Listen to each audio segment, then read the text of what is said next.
started out working along with my family. So the first thing I did was in education, president of the Hockaday Parents Club, and we did a whole lot of things. I started Health Check.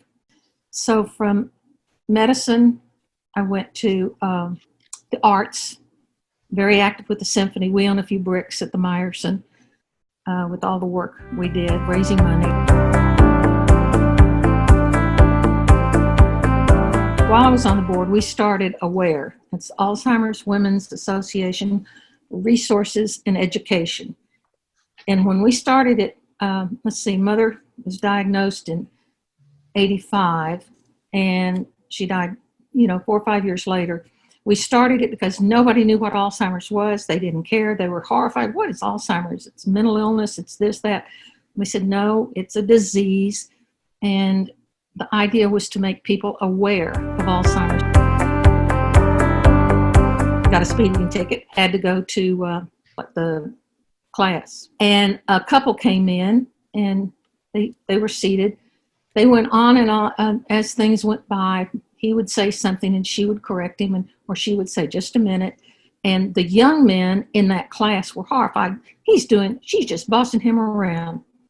I finally couldn't stand it. At the break, I went up and said, something, he's ill. He has Alzheimer's, and he doesn't know where he is or what, went through the whole spiel. I said, what you need to do is cut her some slack because she is doing her best to keep him occupied. Anyway, nobody knew what it was, and now I'd like to think people do know, in Dallas anyway. We started other AWARE groups throughout the country, and they've met with marginal success. Then National decided they didn't need the grassroots anymore, so we now do local things. Our AWARE chapter does.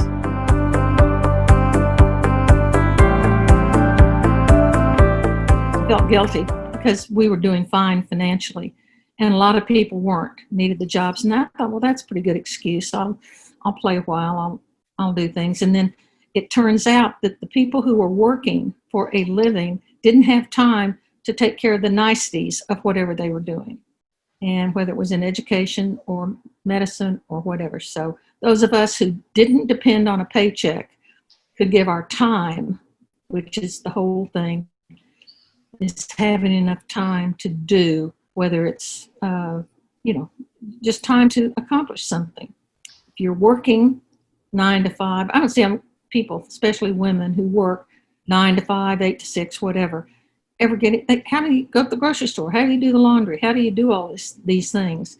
They just didn't have the time to raise money, for example. So that's what happened, and all of a sudden time had flown, and here I was.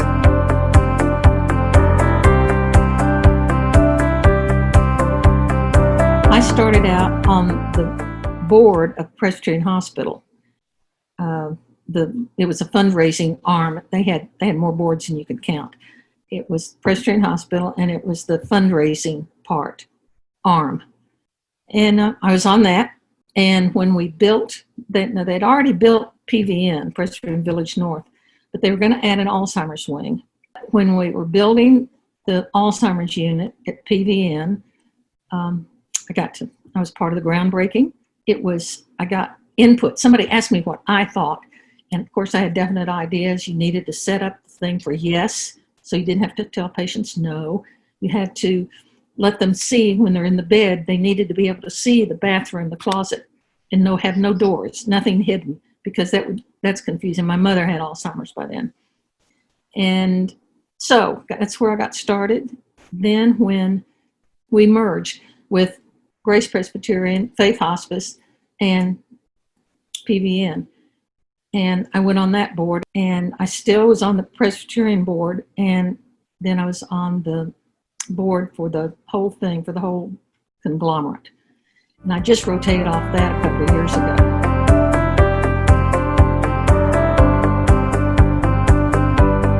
Let me tell you, the most fun thing about volunteering, you get to start projects. You get to make them up. You get to create them. You get to, it's fun.